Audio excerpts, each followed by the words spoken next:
est-ce qu'il est passé? Qu'est-ce qu'il fout là-bas? Last journey of the enigmatic tall WR. Really visually kind of rich film, great colors. Just a lot going on in there though.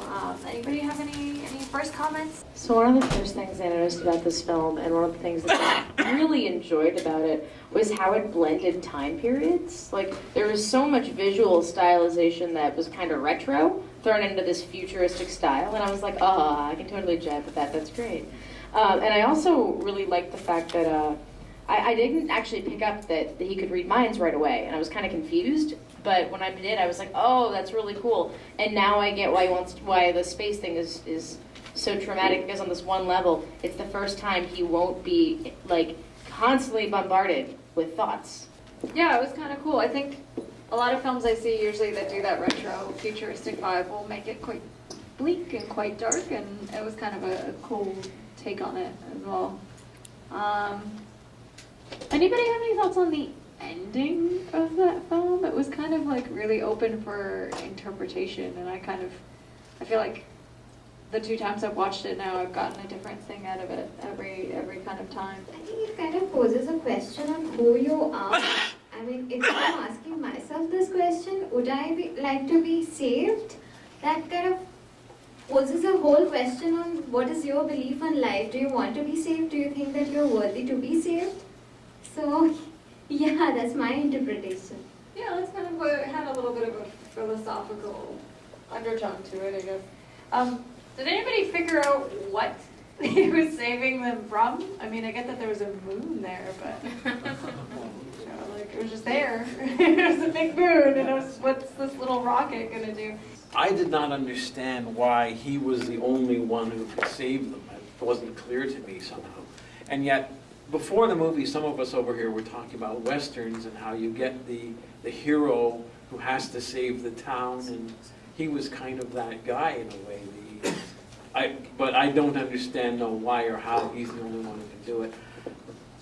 She said a minute ago, I love that car, that it looks like some kind of a 50s car, some 50s European car that I didn't recognize. It's turquoise, I love the color. I want to know how the filmmaker made the car hover, how they managed to create that visual effect, because that was really good looking. But yeah, that aspect of the film, I don't understand why and how he is the only one who can be their savior, no. Yeah, there's a lot of kind of like unanswered elements I felt in that film. Did anybody actually feel like they totally got it? Everything made sense to them? No, sweet, it's not just me, that's awesome. That's good. I was trying to figure out that same thing with the car. I'm pretty sure whoever made this film watched a whole ton of anime. I actually really enjoyed this film. I thought the moon's appearance in this film was very neat. The fact that he actually was the only one that could read minds, I think it brought to attention that there is a level of consciousness that seems to be arising through these ages, and so I believe that the fact that the one person was communicating to him through his mind acknowledged the fact that there was some way to transfer this to him, to tell him, don't save us. At the same time, I think maybe they were running away from the truth, him being the only one that could hear it the way it is and face it. Yeah, that's really interesting. You made a comment while he was talking. Did you want to maybe elaborate? I thought the guy at the end actually had the same powers, but knew he was telepathic. Nobody else knew he was telepathic. He knew he was telepathic. He was communicating to him. But he was probably also telepathic, but had chosen not to say that.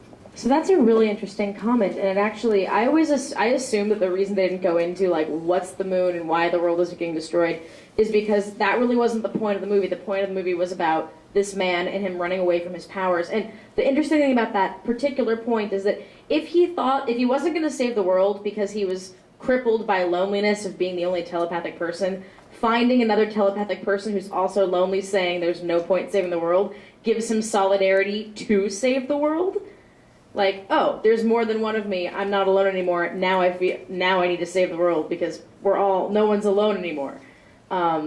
because the rest of the world's not telepathic and they have solidarity, and now I've met you and I have solidarity. It's a little bit more in the weeds theoretically, but like it gives a little more like full circle to like his journey internally.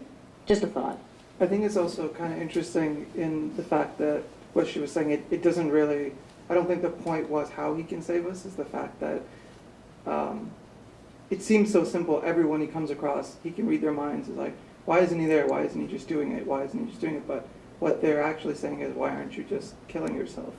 Because I think it's lost on everyone that the fact that he has to basically, it's a one-way trip, and he has to sacrifice himself in order to save the rest of us. It's not such an easy decision. If we were put in his shoes, would everyone just automatically, yeah, sure, I'll do it without any hesitation? I think that's kind of an important part of the film too, is that everyone he kind of comes across just takes it for granted that he's supposed to do it. Why is he still here? Why am I seeing him? But really, if we were in his position, would we automatically do the same thing? Yeah, it's true, and I feel like even throughout the film, when he's hearing people's thoughts, everyone's thinking about their own little, like, universe, you know, like that couple. Yeah, exactly, like that couple is like, does he like me or whatever, and that guy's thinking about his other love interest, and nobody cares who he loves. So yeah, it was kind of a heavy, I guess, philosophical film with like interesting sci-fi undertones. One thing that I absolutely appreciated about this movie was the comic element, right? Even at the apparent face of destruction, when the world is about to get destroyed by the moon, there was quite a bit of comic element that was playing, and it was just not about the science fiction, but about a lot of other stuff as well. And I don't know if anybody else felt like that, but this movie kind of reminded me of another movie called Amélie, that was a French movie. Yeah, I don't know. Yeah, right? Yeah. I don't know why, yeah.